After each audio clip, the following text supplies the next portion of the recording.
A primeira coisa que o pescador Patrick Malley notou naquele dia, na margem do rio Shannon, foram duas pedras de rio perfeitamente lisas, onde deveriam estar os olhos de Elara O'Connell. Isso aconteceu na manhã de 16 de maio de 2009, quando Patrick verificava suas redes. No início, ele pensou que a mulher simplesmente havia caído, mas ao se aproximar, imediatamente compreendeu. Diante dele, jazia uma moradora local que todos conheciam em Ballyclare. Ela era dona da única padaria da cidade, e todas as manhãs sua loja era a primeira a abrir as portas. Mas não desta vez. A polícia chamada ao local trabalhou rápida e eficientemente. Os peritos estabeleceram que Elara havia recebido vários golpes com um objeto contundente pesado na cabeça. Não foram encontrados vestígios de roubo ou outras ações criminosas. Isso imediatamente levou os investigadores a pensar que as razões do ocorrido poderiam ser mais profundas e complexas.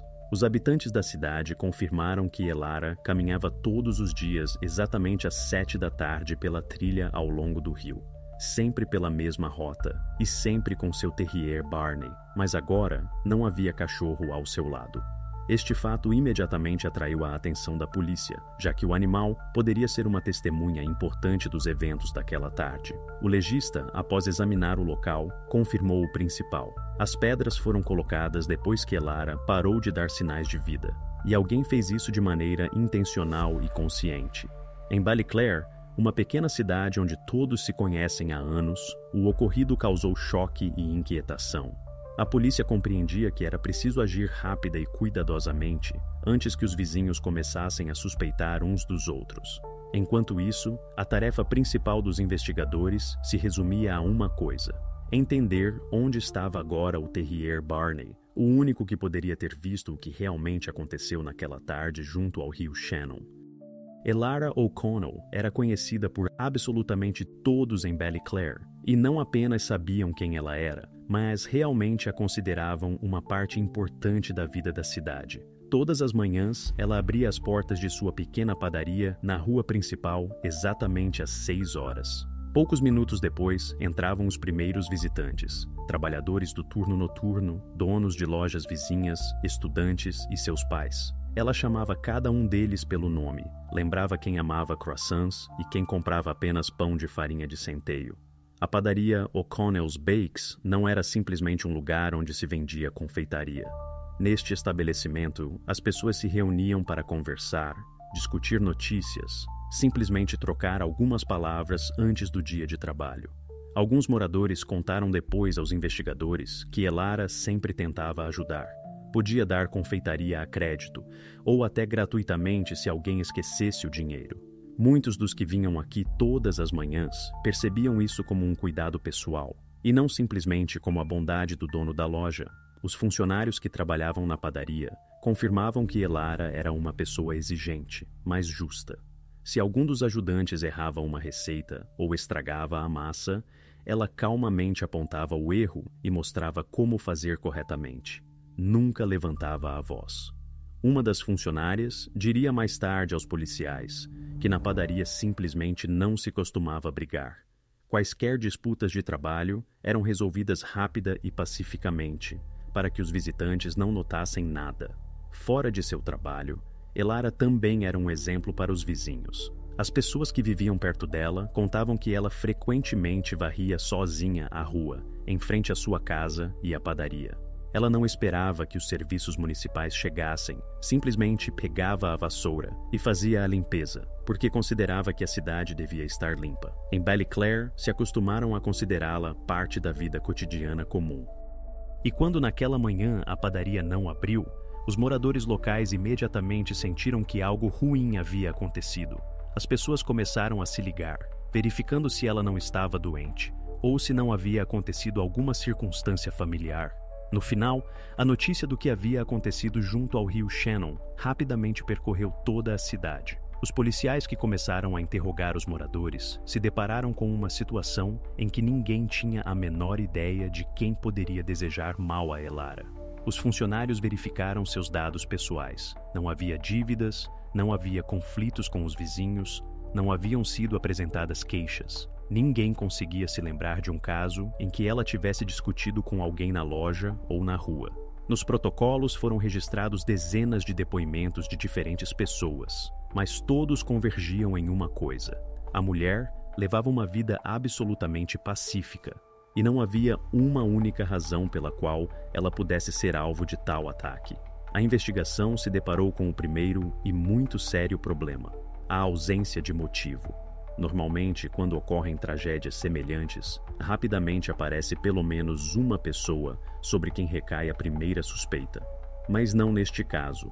A cidade, em que praticamente todos se conhecem pelo nome, não conseguiu dar à polícia nem uma única pista sobre quem poderia estar interessado em fazer mal a Elara O'Connell. Precisamente a ausência de motivos evidentes se tornou o principal obstáculo para a investigação. E agora, a polícia deveria estudar atentamente seus hábitos cotidianos para entender quem e por que poderia ter cruzado com ela naquela tarde na trilha junto ao rio. A manhã de 16 de maio em Ballyclare não começou como de costume. A padaria da rua principal permaneceu fechada, embora nas janelas já devesse brilhar a luz há muito tempo. Para os moradores locais, isso parecia incomum. Elara O'Connell nunca se atrasava.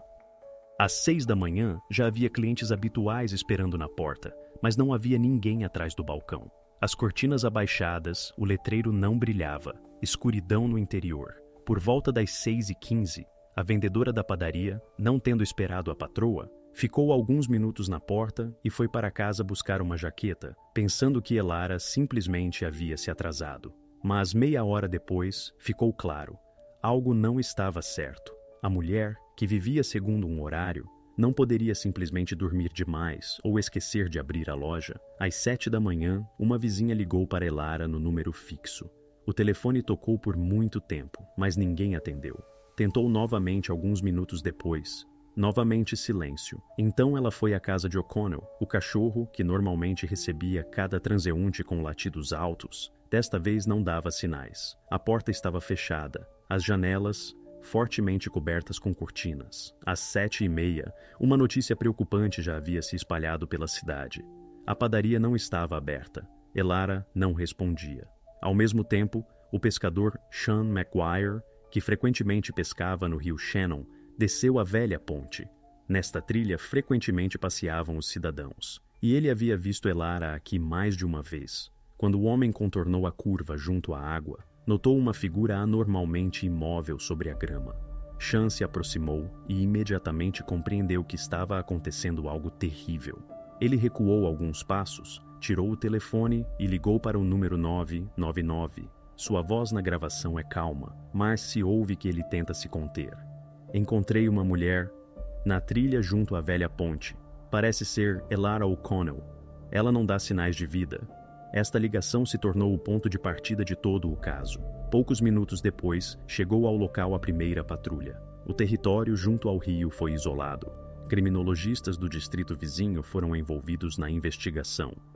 Ballyclare ainda não sabia que começava uma história que durante meses dividiria seus habitantes, destruiria os laços habituais e revelaria os lados da pequena cidade, dos quais antes ninguém falava em voz alta. Quando chegou ao local a equipe de investigação, os policiais imediatamente se ocuparam do exame do território. Ao redor da clareira, estenderam uma fita amarela, limitando o acesso a estranhos. Os criminologistas começaram a se mover do centro da clareira em direção às bordas, examinando atentamente cada galho, cada seção de terra e grama. Em tal situação, até o menor detalhe poderia ser importante. Quase imediatamente, no solo úmido perto da margem, encontraram pegadas de calçado nítidas. Os peritos as fixaram em fotografias e fizeram medições. Ficou claro que as marcas pertenciam a pelo menos 2 pessoas diferentes. Um conjunto de pegadas era aproximadamente do tamanho 40. O segundo, um pouco maior. As pegadas estavam dispostas desordenadamente, às vezes se cruzavam, e era óbvio que as pessoas se moviam rápida e descuidadamente. A arma com que foram dados os golpes não pôde ser encontrada. Os criminologistas verificaram cuidadosamente toda a área, mas não descobriram nada que pudesse corresponder à descrição. Várias pedras que estavam por perto foram verificadas imediatamente, mas não tinham vestígios nem danos. A ausência deste objeto complicava consideravelmente o trabalho posterior da polícia. Um dos oficiais que verificava a área mais adiante pela trilha notou na grama junto à margem um pequeno objeto. Revelou-se ser a carteira de Elara O'Connell. O criminalista com luvas a levantou cuidadosamente, abriu e verificou o conteúdo. Dentro havia dinheiro, 45 euros, assim como vários cartões bancários. Esta descoberta excluiu a probabilidade de que os agressores tivessem o objetivo de roubar a mulher. Simultaneamente ao exame do território, outros policiais percorriam as casas mais próximas, falando com os moradores locais. Em cidades tão pequenas, as pessoas notam cada detalhe. E, de fato, os moradores contaram à polícia que todas as tardes viam Elara caminhando por esta trilha com seu velho terrier Barney. Todos os vizinhos sublinhavam que o animal sempre se mantinha perto e não se afastava. Os policiais começaram a procurar o cachorro nos arbustos próximos e na faixa florestal ao longo do rio, mas Barney não estava em nenhum lugar. Ele não respondia ao seu nome, ninguém o havia visto correndo pelas ruas e ninguém o havia encontrado por perto. O desaparecimento do terrier foi a primeira pista que imediatamente atraiu a atenção dos investigadores. Os oficiais continuaram as buscas, compreendendo já que precisamente Barney poderia ser a testemunha-chave dos eventos ocorridos na tarde anterior, junto à velha ponte. Enquanto os criminologistas continuavam o trabalho junto ao rio, a equipe de investigação se concentrou no entorno próximo de Elara. A lógica era simples. Se não era roubo, então era antipatia pessoal. Alguém que a conhecia, que poderia sentir raiva ou ressentimento. Já nos primeiros dias, nos materiais do caso, apareceu um nome familiar para muitos moradores de Ballyclare: Declan Ryan. Declan trabalhava antes na padaria de Elara. Ele havia trabalhado lá quase 2 anos, mas 3 meses antes da tragédia foi demitido. A razão: um pequeno furto do caixa. Elara notou a falta e, sem levantar um escândalo, propôs que ele saísse por bem. Ryan, segundo testemunhas, levou isso dolorosamente. Várias vezes ele foi visto perto da padaria já depois da demissão, e uma vez ocorreu entre eles uma conversa em tons elevados diretamente na rua. Os vizinhos ouviram como ele acusava Elara de ter arruinado sua vida. A polícia imediatamente prestou atenção a este episódio. Ryan se encaixava no perfil típico de um ex-funcionário descontente. Um homem de cerca de 40 anos, solteiro, sem trabalho permanente, com um histórico de pequenas infrações. Ele vivia sozinho na periferia da cidade, na velha casa de sua falecida mãe. Segundo informações do relatório, ele raramente aparecia em lugares movimentados, e os vizinhos o descreviam como reservado e irascível. No mesmo dia, os detetives foram à sua casa.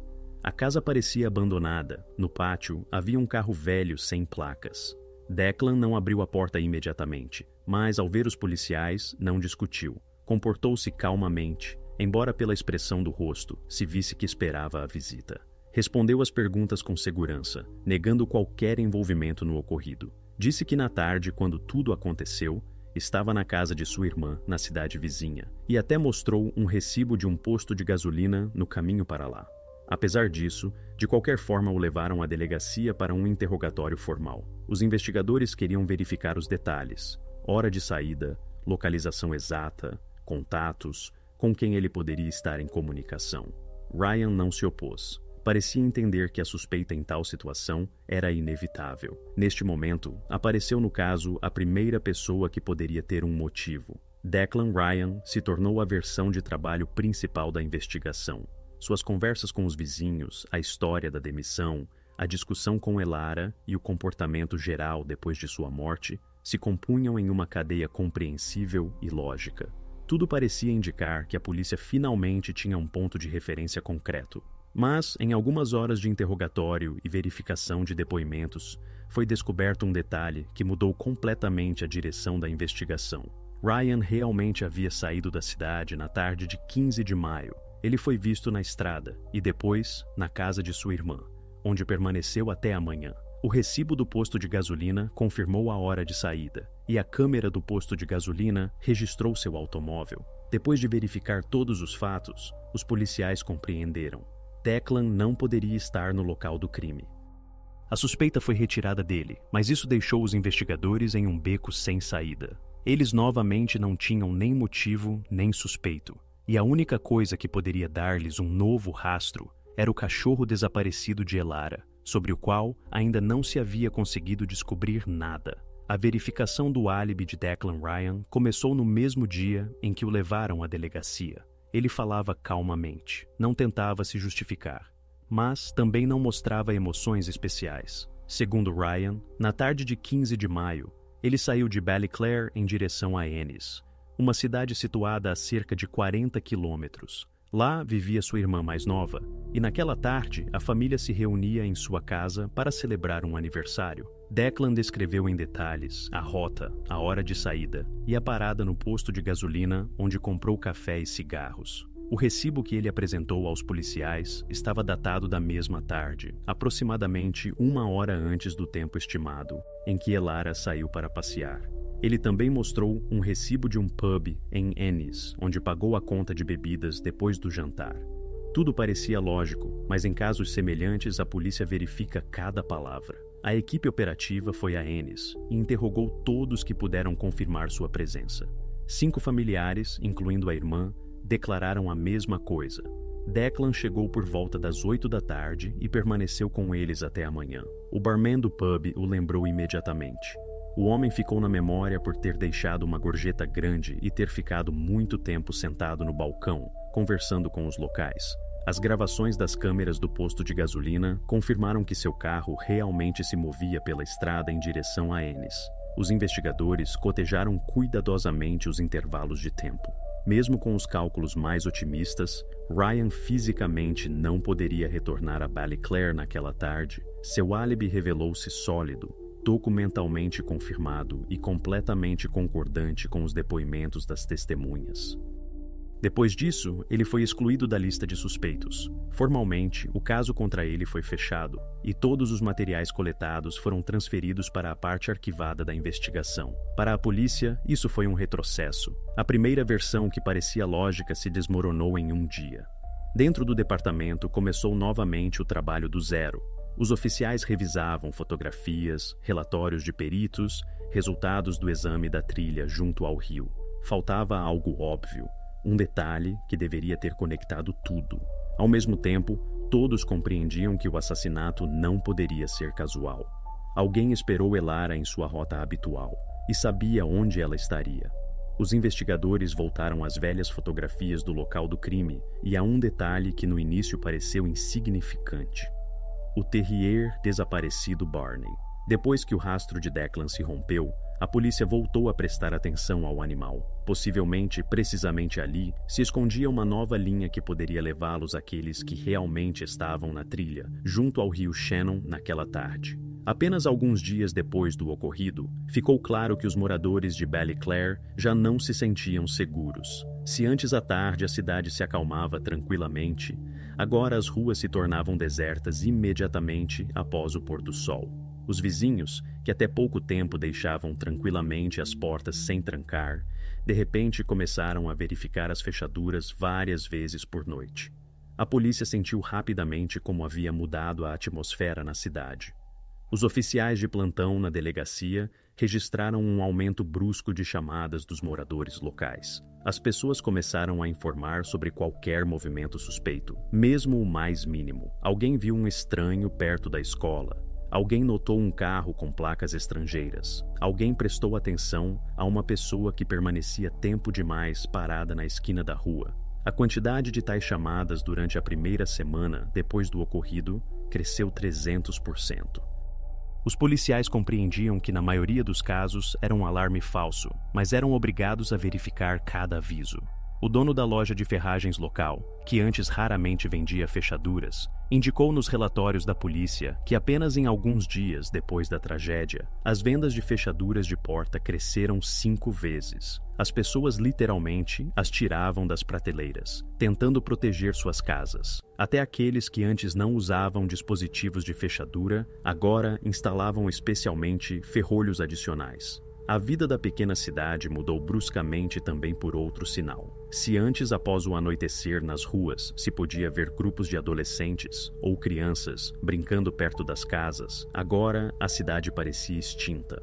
Os pais não deixavam sair à rua ninguém menor de 16 anos, mesmo se tratasse de um curto passeio no quintal.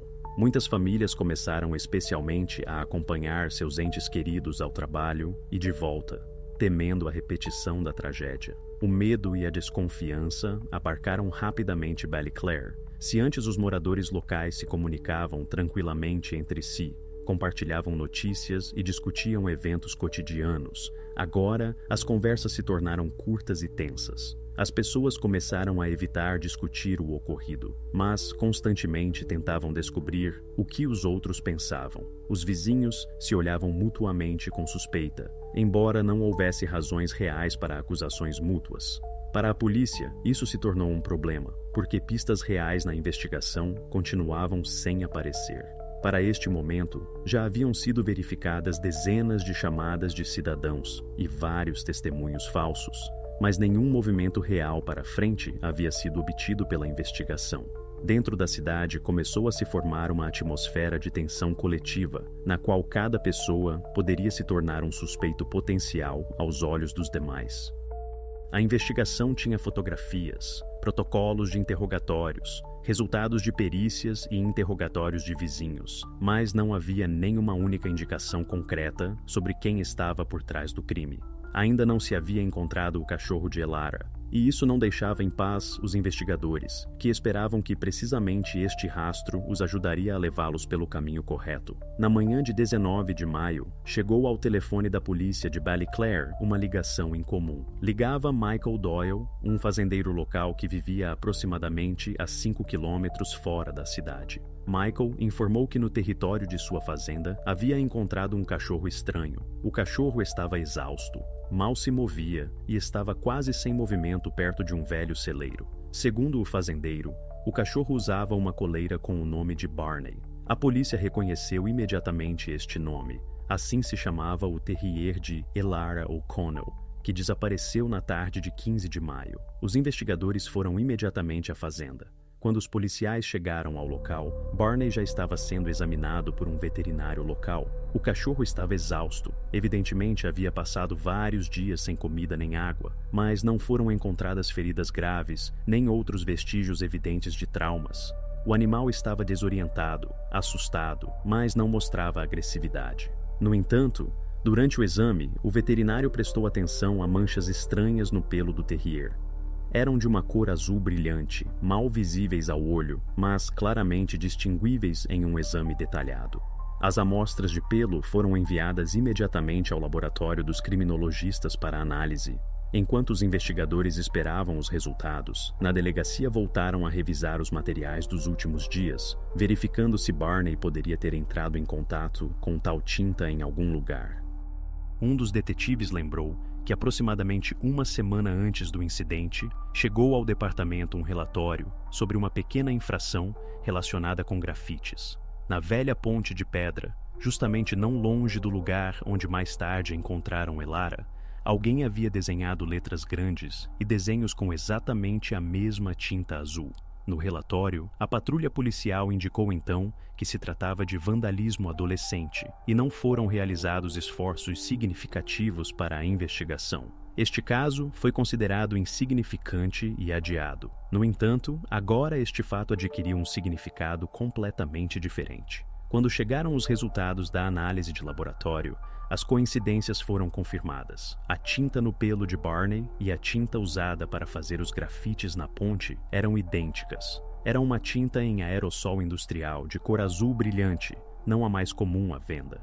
Em Ballyclare, podia-se encontrá-la apenas em uma ou duas lojas. Os policiais foram novamente ao lugar onde antes haviam sido feitos os desenhos. Os grafites ocupavam praticamente todo o lado da ponte e pareciam descuidados. Várias letras, símbolos ininteligíveis, desenhos e vestígios de tentativas fracassadas de escrever algo mais. Os investigadores começaram a examinar cuidadosamente o chão ao redor da ponte, tentando entender como Barney poderia ter entrado em contato com a tinta, mas não foram descobertos vestígios diretos do animal ali. Em 4 dias havia chovido, e quase todos os vestígios já haviam sido apagados. Então, a polícia se concentrou nos adolescentes locais. O caso dos grafites em si mesmo era insignificante, mas em relação às novas circunstâncias, se tornou um elo importante na investigação. Os investigadores solicitaram informações à escola e ao clube juvenil local, tentando descobrir quem poderia ter estado envolvido no vandalismo na ponte. Os professores e trabalhadores do clube confirmaram que sabiam de casos semelhantes e até adivinhavam quem exatamente poderia ter feito isso. A lista de possíveis suspeitos revelou-se não ser tão curta, quase 2 dúzias de nomes, mas algo ainda reduziu o círculo de busca. Os moradores que viviam por perto lembraram que no dia antes do incidente na ponte, viram novamente 2 rapazes que desenhavam algo, e então a própria Elara se aproximou deles. Uma vizinha que notou esta cena da janela de sua casa contou que a conversa foi curta, mas tensa. Elara evidentemente estava descontente com algo e disse algo bruscamente aos adolescentes, após o que estes foram embora rapidamente. Para a polícia, isso se tornou uma pista-chave. Em uma cidade pequena, o vandalismo adolescente usualmente não era levado a sério, atribuindo tudo a travessuras e tédio. Mas agora a situação havia mudado. Uma simples tinta e o desaparecimento do cachorro transformaram uma pequena falta em uma direção séria de investigação. Os investigadores compreendiam que era necessário descobrir o mais rápido possível quem exatamente estava na ponte, sobre o que Elara conversou com eles, e por que precisamente depois deste caso tudo aconteceu. Quando chegaram os resultados da perícia de laboratório da tinta, os investigadores compreenderam imediatamente que haviam obtido uma pista real e muito concreta. Os especialistas que investigaram as amostras confirmaram oficialmente: a substância do pelo de Barney e os grafites da ponte eram completamente idênticos em composição química. Era uma tinta em aerossol especial de tipo industrial, bastante rara, que não se podia comprar em qualquer loja de construção. No relatório policial, foi indicado separadamente: tal tinta era vendida apenas em um lugar, na vizinha Ennis. Os investigadores foram imediatamente a Ennis para falar pessoalmente com o dono da loja. O homem, ao ver a foto do frasco de tinta, lembrou imediatamente desta marca. Ele confirmou que o lote chegou à venda aproximadamente 1 mês antes do ocorrido, e era pequeno, apenas vários frascos. A polícia obteve a lista de todas as compras realizadas nas últimas 4 semanas e começou a estudar em detalhe cada registro. Os agentes operativos revisaram os recibos de caixa, cotejaram as datas de compra com as gravações de vídeo das câmeras de vigilância dentro da loja. No total, durante o período indicado, esta tinta foi comprada por 7 pessoas, e a maior parte dos compradores eram construtores ou representantes de empresas locais. No entanto, uma das compras atraiu imediatamente a atenção dos policiais. Na gravação da câmera, se via como 2 jovens pagavam em dinheiro por vários frascos deste aerossol azul.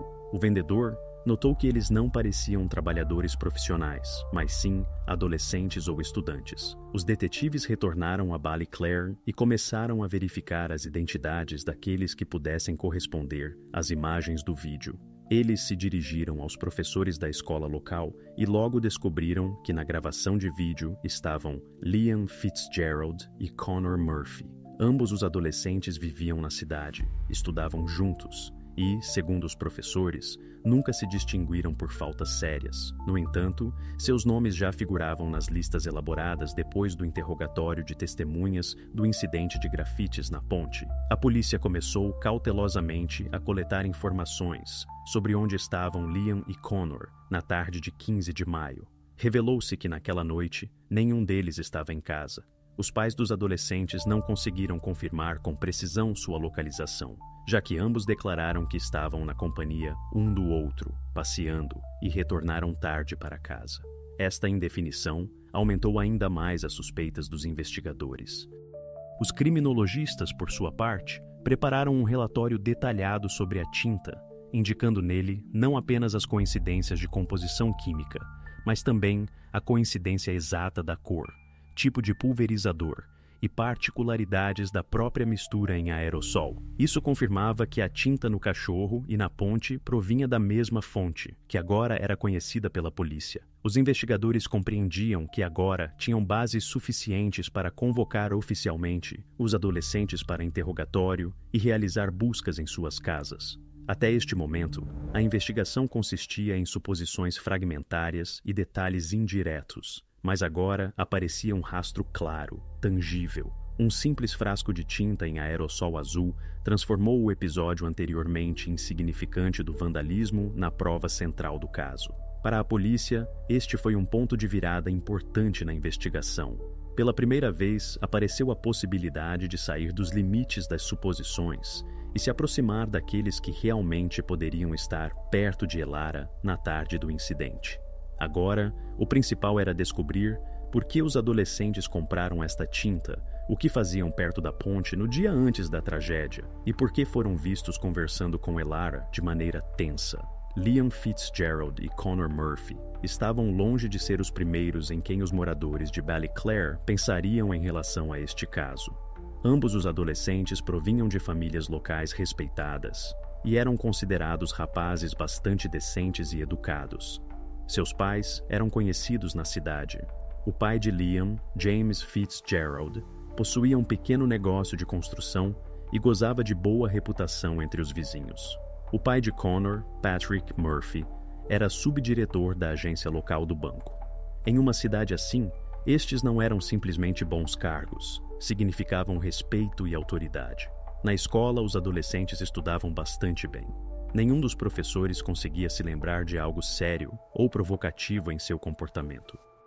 O diretor da escola deu à polícia depoimentos nos quais descreveu Liam e Connor como adolescentes comuns, não propensos à agressão ou conflitos. Ao contrário, muitos professores falavam deles como rapazes educados e reservados, que poderiam ter pequenas travessuras, mas nada fora do normal. Precisamente por isso, quando os pais de Liam e Connor souberam que seus filhos haviam entrado no campo de visão da polícia, a reação foi brusca e categórica.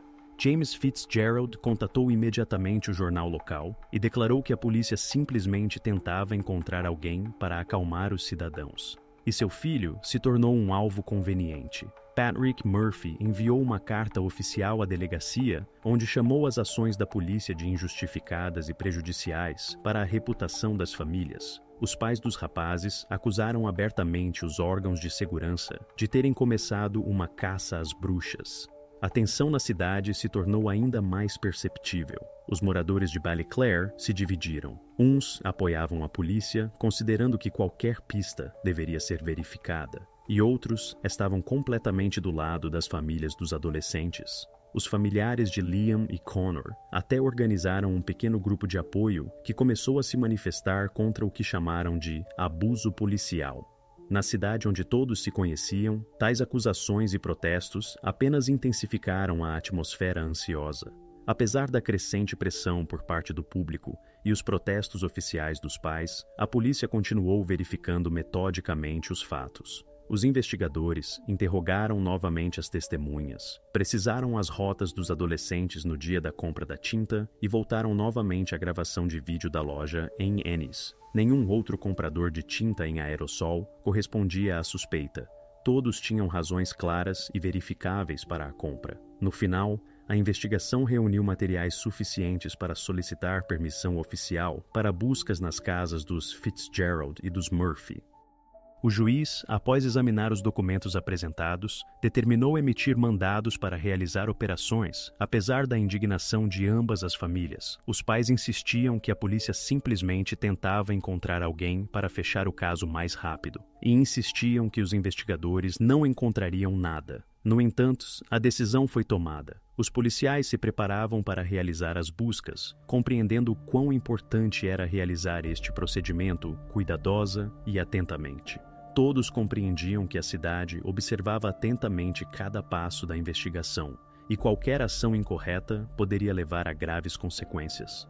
Ballyclare, uma pequena cidade que sempre havia vivido pacífica e tranquilamente, estava à beira de um conflito interno. Mas para a polícia, o principal continuava sendo não a opinião dos moradores, nem os protestos dos pais, mas a busca de quaisquer evidências que finalmente pudessem lançar luz sobre o que aconteceu com Elara O'Connell naquela tarde junto ao rio. Quando a polícia entrou na casa de Liam Fitzgerald, a atmosfera se tornou imediatamente tensa. Os pais permaneciam em silêncio ao lado dos oficiais, observando como estes examinavam cada quarto. No início, nada de incomum foi encontrado. Coisas comuns, cadernos escolares, equipamento esportivo. Mas na garagem, um dos investigadores prestou atenção à prateleira do fundo, onde entre ferramentas velhas e caixas, estava escondido um frasco quase vazio de tinta em aerossol. A cor azul brilhante correspondia ao que encontraram na ponte e no pelo de Barney. Simultaneamente, um grupo de agentes operativos realizava uma busca na casa de Connor Murphy. Lá, no quarto do adolescente, um criminalista examinava atentamente o calçado. Depois de alguns minutos, ele pegou nas mãos um par de tênis, comparando atentamente o desenho da sola com as fotografias das pegadas do local do crime. A coincidência era evidente mesmo à primeira vista. O oficial embalou cuidadosamente o calçado e o entregou aos colegas para realizar uma perícia.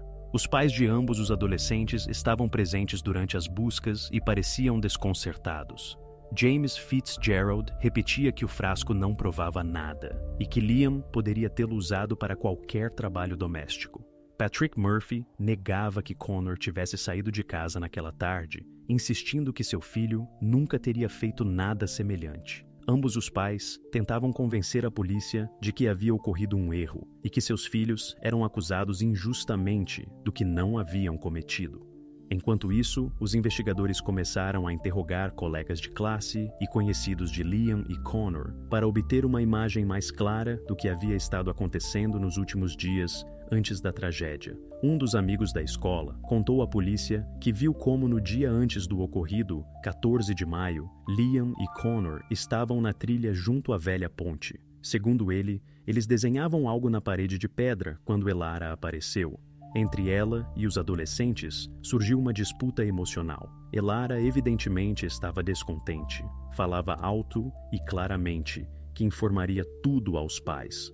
Os adolescentes foram embora rapidamente, evidentemente nervosos.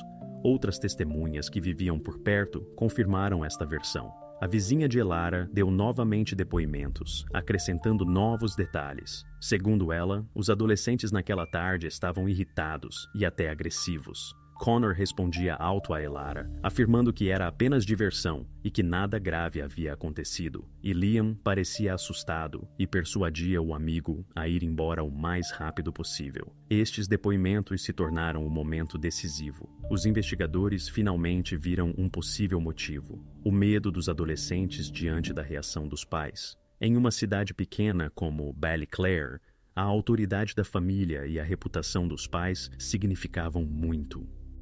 Liam e Connor compreendiam perfeitamente que se a informação sobre os grafites chegasse aos seus pais, o castigo seria severo e, possivelmente, precisamente este medo se tornou a razão pela qual uma disputa comum se transformou em algo muito mais sério. A polícia começou a verificar em detalhe esta versão. Os criminologistas enviaram imediatamente o frasco encontrado e os tênis para uma perícia adicional, para obter provas irrefutáveis. Os agentes operativos solicitaram interrogatórios repetidos dos adolescentes, assim como conversas adicionais com seus colegas de classe e professores, para entender se sua reação nos últimos dias havia sido notada de alguma maneira pelos que os rodeavam. Para os moradores de Ballyclare, esta nova reviravolta da investigação se tornou uma prova difícil. 2 adolescentes de famílias bastante decentes, que todos consideravam estudantes comuns, inesperadamente se encontraram no centro de terríveis suspeitas. Os locais se dividiram novamente entre os que pensavam que a polícia havia encontrado os verdadeiros culpados e os que continuavam insistindo que os rapazes simplesmente estiveram no momento errado, no lugar errado. No entanto, a investigação já não podia recuar. Os fatos eram demasiado evidentes, e a única coisa que restava descobrir à polícia era como exatamente o medo do castigo levou aos eventos daquela terrível tarde. Quando os carros de polícia se aproximaram da delegacia, em frente ao prédio já havia se reunido um pequeno grupo de moradores de Ballyclare. Os pais de Liam e Connor chegaram junto com seus filhos, tentando manter uma calma exterior, mas por seus rostos se via que estavam tensos e preocupados. Os adolescentes pareciam desconcertados. Liam baixou a cabeça e não olhava em direção aos reunidos. Connor, ao contrário, se mantinha desafiadoramente seguro, como se tudo o que ocorria não lhe dissesse respeito. Dentro da delegacia, ambos foram imediatamente separados em diferentes escritórios. Os pais insistiram em estar presentes durante os interrogatórios. Os investigadores estavam preparados para isso e não se opuseram. O primeiro a ser interrogado foi Liam Fitzgerald. Ele estava sentado em frente ao detetive ao lado de seu pai. Mantinha as mãos nos joelhos e estava visivelmente nervoso. Quando lhe perguntaram sobre a tinta e o frasco encontrado, Liam começou a se confundir em seus depoimentos, primeiro afirmando que nunca havia visto esse frasco, depois lembrando que possivelmente o havia comprado para algum trabalho doméstico. Seu pai James tentou intervir várias vezes, dizendo que Liam não estava obrigado a responder. Mas os detetives lembravam calmamente que eram apenas perguntas e que era melhor ser honesto. No quarto ao lado, Connor Murphy se mantinha muito mais firme. Ao seu lado estava sentado seu pai Patrick, que parecia muito mais seguro e lembrou várias vezes ao filho que ele poderia não responder se a pergunta lhe parecesse inapropriada. Connor negava absolutamente tudo. Quando o detetive lhe perguntou sobre os grafites na ponte, ele apenas deu de ombros e declarou que não entendia do que se tratava. Sua segurança era tão convincente que até o pai às vezes acenava em apoio. No entanto, os investigadores estavam preparados. Primeiro mostraram a ambos os adolescentes o recibo da loja em Ennis. Nele se viam a data, hora e local de compra da tinta. Connor imediatamente se calou, tentando inventar uma resposta adequada. Liam simplesmente olhava para a mesa e evitava cruzar o olhar com o detetive. Depois, a polícia lhes apresentou os depoimentos de um colega de classe que confirmou seu conflito com Elara na ponte. Liam disse em voz baixa que não se lembrava exatamente do que havia acontecido então, e Connor começou a falar mais alto, afirmando que o colega de classe simplesmente havia se enganado ou mentia. A próxima prova foi o frasco de tinta encontrado na garagem de Liam. Ao ver o objeto, James Fitzgerald suspirou ruidosamente e se inclinou para a frente, olhando fixamente para o filho. Liam começou evidentemente a entrar em pânico, repetindo confusamente que simplesmente havia esquecido desse frasco e que não havia feito nada de mal com ele. O pai lhe ordenou calar-se e disse que sem advogado não continuariam a conversa. Com Connor, a situação se desenvolveu de maneira diferente. Ele continuava negando seu envolvimento, até que o detetive colocou diante dele fotografias de seus próprios tênis, comparando-os com nítidas imagens das pegadas do local do crime. Connor ficou congelado por um segundo. Seu olhar se deteve nas imagens e se via como o rosto do adolescente mudava. Patrick Murphy também sentiu que a situação se tornava séria e começou a pedir insistentemente que se detivesse o interrogatório. O investigador repetiu lentamente a pergunta sobre como o calçado de Connor poderia ter deixado tais pegadas no local do crime. Connor se virou, parou de responder e simplesmente olhava para a parede, enquanto seu pai exigia ruidosamente chamar um advogado. No protocolo que mais tarde passou aos materiais do caso, foi registrado que após a apresentação da prova em forma de fotografias do calçado, Connor Murphy se calou e se recusou a continuar a conversa sem a proteção de um advogado. Seu silêncio foi um momento importante. Para a investigação, isso significava que finalmente haviam acertado o ponto-chave. Se até esse momento os adolescentes e suas famílias podiam falar de coincidências ou confusão, agora, pela primeira vez, um dos suspeitos perdeu a segurança e começou a se defender. Os pais dos adolescentes insistiam que a polícia exercia pressão e tentava quebrar seus filhos. Mas para os detetives, a situação se tornou clara e transparente como nunca antes. O silêncio de Connor e o pânico de Liam diziam claramente que a polícia estava mais perto do que nunca de resolver o que havia acontecido naquela tarde na trilha junto à velha ponte. Agora, os investigadores só precisavam obter dos adolescentes o quadro completo de como exatamente o medo comum do castigo se transformou na tragédia que abalou toda a cidade. Depois que Connor se calou, exigindo um advogado, os investigadores compreenderam que o caso avançava na direção correta. No entanto, o silêncio em si mesmo não provava nada. Era necessária uma prova irrefutável, esse detalhe mesmo que é impossível negar ou explicar por coincidência. Precisamente tal prova buscavam os criminologistas quando enviaram os tênis de Connor para uma perícia mais minuciosa.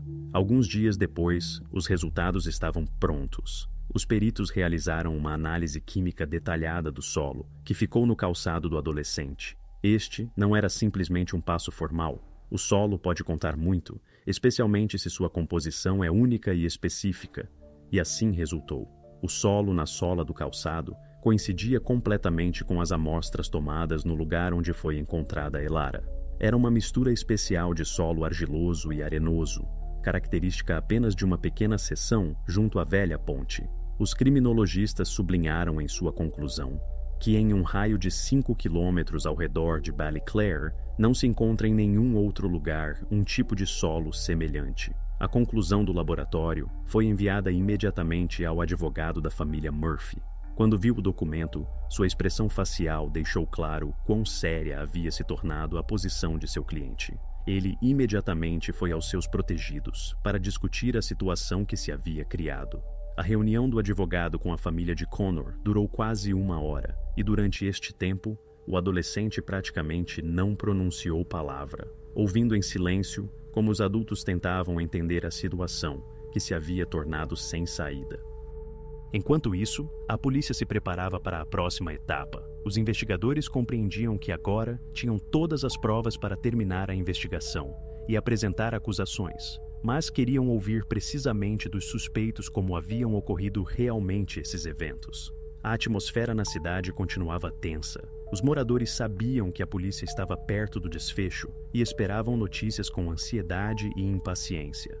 No dia seguinte, o advogado de Connor contatou os investigadores e informou que seu protegido havia tomado a decisão de dar depoimentos oficiais de confissão. Para a polícia, este foi um momento decisivo. O silêncio, a negação e os protestos haviam terminado. Agora, a investigação tinha a possibilidade de conhecer de um participante direto como um simples conflito adolescente junto à velha ponte levou às consequências trágicas que abalaram toda Ballyclare. Quando o advogado informou a polícia de que Connor estava pronto para fazer uma confissão, os investigadores organizaram imediatamente um interrogatório oficial. Em um pequeno escritório do departamento, na mesa estavam sentados Connor Murphy, seu advogado, e 2 investigadores. O rapaz estava muito tenso, tentava evitar os olhares dos detetives, olhava para o lado e falava tão baixo que suas palavras deviam ser repetidas. Connor começou o relato dizendo que naquela tarde ele e Liam não tinham intenção de fazer nada sério. Tudo o que queriam era assustar Elara para que ela mudasse de ideia sobre informar aos seus pais do ocorrido na ponte. Segundo ele, sabiam a que hora Elara usualmente passava perto da ponte, por isso saíram especialmente com antecedência e a esperaram nos arbustos. Assegurava que nenhum deles pensou que tudo poderia terminar em tragédia. Quando Elara apareceu na trilha, o cachorro a notou primeiro. Barney imediatamente começou a latir, tendo farejado estranhos. Elara parou, olhou ao redor e perguntou alto quem estava ali. Então Liam saiu para frente e disse a ela que não deveria dizer nada ao seu pai, senão ele nunca o perdoaria. Elara respondeu que definitivamente contaria tudo aos pais, já que ambos deviam responder por seus atos. Nesse momento, segundo Connor, surgiu uma discussão entre Liam e Elara. As vozes se tornaram mais altas. Elara tentou passar mais adiante, mas Liam lhe bloqueou o caminho e começou a exigir que se calasse. Depois, tudo aconteceu muito rápido. A mulher tentou empurrá-lo, mas perdeu o equilíbrio, caiu e bateu a cabeça em uma pedra. Connor insistia que não a empurraram de propósito e não planejavam causar-lhe dano físico. Connor contou que imediatamente depois desse momento, ambos se assustaram muito. Ele queria fugir, mas Liam disse que Elara já os havia visto e agora definitivamente contaria tudo quando recuperasse a consciência. Connor assegurava que precisamente nesse momento, Liam pegou uma pedra pesada e fez o que, segundo suas palavras, ele não poderia nem imaginar antes. Ele não olhava, estava de pé, virado, ouvia apenas os sons, e quando se virou de novo, Liam disse que agora definitivamente não os reconheceriam. Connor reconheceu que depois disso estava em pânico e mal entendia o que estava acontecendo. Ele declarou que a ideia com as pedras também pertenceu a Liam, que decidiu fazer com que tudo parecesse as ações de algum desconhecido.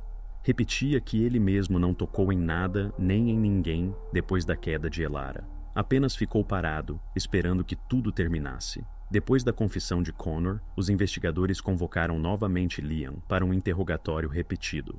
Liam, no entanto, rejeitava categoricamente as acusações, declarando que Connor havia inventado tudo para se salvar e que ele não tinha relação com os eventos depois da queda da mulher. Assim, embora a confissão de Connor tenha lançado luz sobre o quadro dos eventos daquela tarde, a situação se complicou ainda mais. Os adolescentes começaram a se acusar mutuamente, e a investigação ainda devia estabelecer o papel exato de cada um deles. Na pequena cidade de Ballyclare, todos já sabiam quem estava envolvido nesta tragédia, mas ninguém entendia até o final quem exatamente se tornou o iniciador e quem levava a responsabilidade principal. Baseando-se nas confissões de Connor e nas provas coletadas, a investigação conseguiu passo a passo reconstruir os eventos daquela tarde trágica. Nos materiais do caso apareceu um quadro detalhado de tudo o que aconteceu na trilha, junto à velha ponte em 15 de maio. Às 7 horas da tarde, Elara, como sempre, saiu de casa para passear com seu terrier Barney. Seu caminho passava pela rota habitual, ao longo do rio Shannon, pela velha ponte de pedra que conhecia. Aproximadamente 15 minutos depois, ela se aproximou da ponte, onde já a esperavam Liam e Connor. Os adolescentes estavam parados na sombra das árvores para que não fossem vistos imediatamente, e observavam como Elara se aproximava calmamente. Quando ela esteve logo junto à ponte, os rapazes saíram ao seu encontro. A conversa rapidamente passou a tons elevados. Elara não tinha intenção de se calar e deixou claro que tinha a intenção de contar aos seus pais sobre os grafites que haviam desenhado na ponte. Nesse momento, a disputa se transformou em conflito aberto. Segundo a reconstrução, Elara tentou passar, mas Liam lhe bloqueou o caminho. Começou uma pequena briga. A mulher empurrou bruscamente o adolescente, mas, perdendo o equilíbrio, ela mesma caiu e bateu a cabeça em uma pedra grande. Nesse momento, os adolescentes foram tomados pelo pânico. Compreenderam que a situação havia saído dos limites de seu plano inicial, de simplesmente assustar a mulher. Precisamente nesse momento crítico, Liam tomou uma decisão, depois da qual já não havia volta. Segundo os depoimentos de Connor, ele pegou uma pedra pesada e deu vários golpes, tentando ocultar os vestígios e se assegurar de que não pudessem ser identificados. Connor insistia que não olhava nesse momento e não participou diretamente nessa ação, mas não negava que depois se juntou a Liam no que se seguiu. Sob a influência do medo e do pânico, os adolescentes lembraram uma cena de um filme de terror que haviam visto juntos recentemente. A decisão de repetir o que viram foi impulsiva e sem sentido. Seguindo Liam, Connor o ajudou a completar esse ritual terrível com os olhos, pensando que isso desviaria a polícia do rastro correto. Depois, se esconderam na floresta, e o terrier Barney, assustado, fugiu na direção oposta. Agora, graças ao trabalho minucioso da investigação, os eventos daquela tarde foram completamente reconstruídos até os mínimos detalhes. Os investigadores sabiam quem estava no local do crime, que ações realizou cada um dos adolescentes e como exatamente o medo do castigo levou ao desfecho trágico. Restava entender apenas uma coisa: quem concretamente deles levava a maior responsabilidade e que castigo seria justo para cada um. Março de 2010 se tornou uma etapa importante no caso que durante quase um ano manteve em tensão toda a cidade de Ballyclare. O processo judicial ocorreu no Tribunal Distrital do Condado de Clare. A sala estava lotada. Além de familiares, jornalistas e simplesmente pessoas interessadas, estavam presentes muitos moradores da própria Ballyclare, desejosos de ouvir a decisão final. O julgamento ocorreu com a participação de um júri, que ouviu atentamente todos os depoimentos de testemunhas, peritos e advogados. Por parte da acusação, foram apresentados os resultados de múltiplas perícias, análises químicas da tinta e do solo, relatórios de criminologistas e conclusões de médicos legistas. A prova central foi a gravação da confissão de Connor Murphy, que foi reproduzida ao júri completamente. Connor, no julgamento, confirmou novamente suas palavras, mas novamente insistiu que o papel principal no crime pertencia a Liam. A defesa de Liam Fitzgerald negava obstinadamente seu envolvimento direto nas graves consequências daquela noite. O advogado repetia ao júri que toda a acusação contra Liam se construía apenas sobre os depoimentos de seu amigo, que, segundo a opinião da defesa, tentava transferir a culpa ao outro para suavizar o castigo para si mesmo. Liam parecia abatido, mas insistia firmemente em sua versão, não reconhecendo seu papel principal no ocorrido. O caso foi examinado durante vários dias, e o júri não conseguiu chegar durante longo tempo a uma opinião comum. Os moradores da cidade na sala do tribunal seguiam em silêncio como o destino de dois adolescentes se decidia diante de seus olhos. Depois de longas discussões e um estudo minucioso das provas, o júri finalmente emitiu um veredicto. Ambos os adolescentes foram declarados culpados do assassinato de Elara O'Connell. Depois da emissão do veredicto, o juiz se dirigiu brevemente ao júri e a todos os presentes, sublinhando a gravidade das consequências, as quais levaram à impulsividade, o pânico e o medo dos adolescentes diante dos pais. Apesar da idade dos acusados, considerando a gravidade de seu ato e o perigo público, o tribunal decidiu não emitir uma sentença indulgente. Ambos os adolescentes foram sentenciados à prisão perpétua. A sentença incluía uma cláusula sobre o direito de apresentar uma petição de liberdade condicional depois que passassem na prisão não menos de 15 anos. Na sala, depois do anúncio da sentença, se instalou um silêncio absoluto. Os pais dos adolescentes e os familiares de Elara se olhavam mutuamente em silêncio, compreendendo que agora nada podia ser mudado.